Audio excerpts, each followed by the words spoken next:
नमस्कार, आप देख रहे हैं प्राइम न्यूज का डिजिटल प्लेटफॉर्म। मैं हूं आपके साथ पूजा मोहन पांडे। भारत तेजी से डिजिटल हो रहा है। जी हां, तेजी से डिजिटल हो रहा है। आज बैंकिंग, शॉपिंग, टिकट बुकिंग, नौकरी तलाश सब कुछ मोबाइल और इंटरनेट के जरिए हो रहा है। लेकिन जहां सुविधा बढ़ती है वहां खतरे भी बढ़ते हैं, ये सब जानते हैं। पिछले कुछ सालों की अगर बात की जाए तो साइबर ठगी जो कि देश की सबसे बड़ी चुनौतियों में से एक बनकर उभरी है। हाल ही में दिल्ली पुलिस की बड़ी कार्रवाई और रिजर्व बैंक ऑफ इंडिया के नए प्रस्तावों ने इस समस्या को फिर से चर्चाओं में ला दिया। इस एक्सप्लेनर के जरिए मैं आपको बताने की कोशिश करूंगी आसान भाषा में कि आखिरकार क्या हुआ है, कैसे ठगी होती है और पुलिस क्या कर रही है। साथ ही आरबीआई ने क्या कुछ ऐसे बदलाव लाए हैं जिससे आपका ट्रांजैक्शन और ज्यादा सुरक्षित हो सकता है। सबसे पहले समझिए ऑपरेशन साइहॉक के बारे में। ऑपरेशन साइहॉक 4.0 क्या है?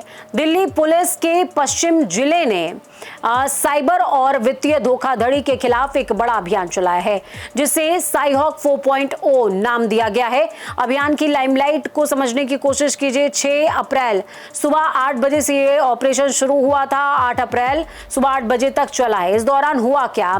376 संदिग्ध हिरासत में लिए गए, 24 लोगों को गिरफ्तार किया गया, 103 लोगों को पाबंद किया गया, यानी कि प्रिवेंटिव एक्शन इनके ऊपर लिया गया। 127 लोगों पर सख्त कार्रवाई की गई और 179 नोटिस जारी किए गए हैं। इसका मतलब क्या है?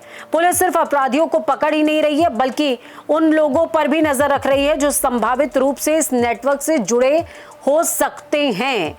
मतलब अगर संभावना भी है तो भी नजर रखी जा रही है। जांच में क्या क्या खुलासा हुआ है? इस ऑपरेशन में जो सबसे बड़ा खुलासा हुआ है वो था 42.12 करोड़ रुपए का संदिग्ध लेन देन।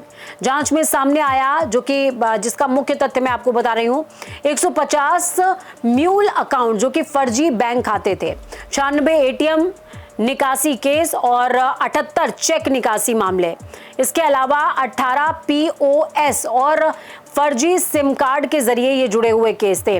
34 अन्य साइबर अपराध भी सामने आए हैं। मूल अकाउंट क्या होता है वो समझिए। म्यूल अकाउंट वो बैंक खाता होता है जो असली अपराधी के नाम पर नहीं होता है। ये किसी गरीब, छात्र या अनजान व्यक्ति के नाम पर खुलवाया जाता है और उसी के जरिए पैसे घुमाए जाते हैं।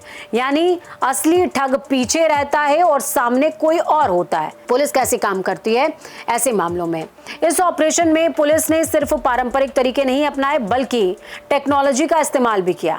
इस्तेमाल किए गए तरीकों के बारे में समझिए। टेक्निकल सर्विलांस, इसके अलावा डिजिटल ट्रैकिंग, इंटेलिजेंस इनपुट जिसमें खुफिया जानकारी भी शामिल थी, बैंकों के साथ डेटा शेयरिंग।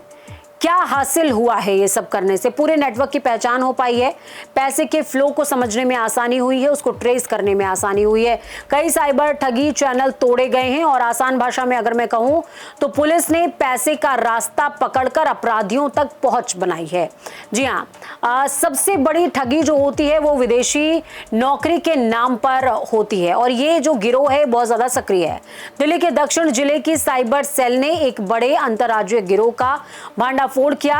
अपराधी कौन थे? जिसमें नाम था नंदकिशोर प्रसाद का जो कि पश्चिम बंगाल का है, अहमद हयात खान जो कि बिहार का है, मुस्ताक खान जो कि दिल्ली का है। खास बात यह है कि एक आरोपी एमबीए था, दूसरा ग्रेजुएट था। मतलब ये लोग पढ़े लिखे थे और तकनीकी का इस्तेमाल कर रहे थे और बखूबी जानते थे। अब ठगी के तरीके को समझने की कोशिश करते हैं। इसके अलावा ये गिरोह लोगों को विदेशों में नौकरी दिलाने का लालच दिया करता था। पूरा स्कैम कैसे चलता था? सोशल मीडिया पर संपर्क करते थे, फेसबुक, व्हाट्सएप, इन तमाम चीजों के जरिए संपर्क किया जाता था। फर्जी ऑफर देते थे, विदेश में हाई सैलरी का सपना दिखाते थे, लालच देते थे, फर्जी वेबसाइट और डॉक्यूमेंट हासिल कर लेते थे, नकली वीजा भी बनवा देते थे, ऑफर लेटर भी दे दिया जाता था। फिर उसके बाद पैसे की मांग होती थी। यानी कि आप भरोसा कागज पर करते हैं तो सब कुछ नकली। 15 लाख से 90 लाख रुपए तक इनके गायब हुए हैं, अकाउंट से गायब हुए हैं। पैसा मिलते ही संपर्क बंद। और ये एक क्लासिक एडवांस फीस फ्रॉड है। पुलिस को क्या मिला छापेमारी में? छापेमारी के दौरान पुलिस को कई अहम सबूत मिले हैं जिसमें 6 स्मार्टफोन्स की मैं बात कर लूं, 2 लैपटॉप्स की बात कर लूं, 4 डेस्कटॉप मिले हैं। इसके अलावा 14 पासपोर्ट मिले हैं, नकली वीजा और स्टैम्प भी मिला है। इससे साफ है कि ये एक संगठित गिरोह था, ना कि छोटे स्तर का अपराध था। पूरा नेक्सस काम कर रहा था। भारत में साइबर ठगी कितनी बड़ी समस्या बन चुकी है। साइबर ठगी असल में आंकड़े डराने वाली समस्या है। एनसीआरबी के डाकों के माफ कीजिएगा अगर आंकड़ों की बात करेंगे तो इस आंकड़ों के मुताबिक 2025 में 28 लाख केस सामने आए, कुल ठगी 22,931 करोड़ रुपए, यानी कि हर दिन करोड़ों रुपए की ठगी हुई है। आरबीआई क्यों नए नियम लाना चाहता है? जब इतनी बड़ी तादाद में ठगी हो रही है तो सिस्टम में बदलाव भी जरूरी है। इसीलिए रिजर्व बैंक ऑफ इंडिया ने नए सुझाव साझा किए हैं। क्या है वो नए सुझाव? आरबीआई का सबसे बड़ा प्रस्ताव है 10,000 रुपए से ऊपर के लेन देन में देरी हो। अगर आप 10,000 से ज्यादा भेजते हैं तो पैसा तुरंत कट जाएगा, लेकिन सामने वाले के खाते में 1 घंटे के बाद पहुंचेगा। और इसका फायदा क्या है? अगर आपको लगे कि आपने गलती से पैसे भेज दिए हैं तो आप उस ट्रांजैक्शन को रोक भी सकते हैं। इसे कूलिंग पीरियड कहा जा सकता है। पुश पेमेंट क्या होता है? अब आप खुद किसी को पैसा भेजते हैं, यूपीआई, IMPS, इन तमाम तरीकों से, उसे पुश पेमेंट कहते हैं। यही सबसे ज्यादा ठगी में इस्तेमाल भी होता है। क्यों जरूरी है ये बदलाव? आरबीआई के मुताबिक 10,000 से ऊपर के ट्रांजैक्शन इक्वल्स टू कुल मामलों का 45% तक कम हो जाना, लेकिन ठगी की रकम का 98.5% हिस्सा कम हो जाना है। मतलब कम केस लेकिन बहुत बड़ा नुकसान। डिजिटल पेमेंट कैंसिल करने का ऑप्शन भी होगा। आरबीआई एक और बड़ा बदलाव लाना चाहती है। अगर आपने गलती से पैसे भेज दिए हैं, आप उसे तय समय में रद्द भी कर सकते हैं।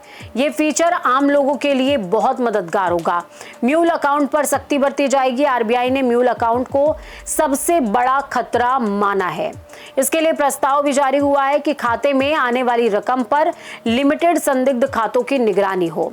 इससे फर्जी खातों को जल्द ही पकड़ा जा सकता है। आगे बुजुर्ग और दिव्यांगों के लिए भी कुछ खास सुरक्षा चक्र की बात की जा रही है, क्योंकि ये सबसे ज्यादा ठगी का शिकार होते हैं। 70 साल से ज्यादा उम्र के लोग और दिव्यांग अक्सर ठगी का शिकार बनते हैं।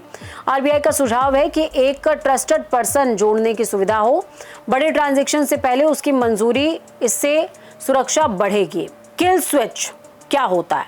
ये एक बेहद महत्वपूर्ण फीचर है। कैसे काम करेगा? एक क्लिक में सभी डिजिटल ट्रांजैक्शन बंद हो जाएंगे। अगर आपको खतरा लगता है तो तुरंत अकाउंट को लॉक कर सकते हैं, लेकिन अब आपके जहन में सवाल होगा कि लॉक तो कर देंगे, चालू कैसे होगा? पहचान का आप सत्यापन करेंगे या बैंक जाकर के प्रक्रिया को फॉलो करेंगे तो वो लॉक हो जाएगा। ये फीचर इमरजेंसी ब्रेक की तरह काम करने वाला है।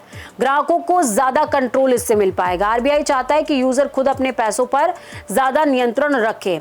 संभावित सुविधाओं की बात कर लें तो पेमेंट ऑन ऑफ का भी ऑप्शन है, ट्रांजैक्शन लिमिट सेट करने का ऑप्शन है, रिस्क कंट्रोल करने का ऑप्शन है। आगे क्या हो सकता है? ये सभी नियम लागू नहीं हुए हैं अभी फिलहाल, लेकिन आरबीआई ने सुझाव जारी कर दिए हैं।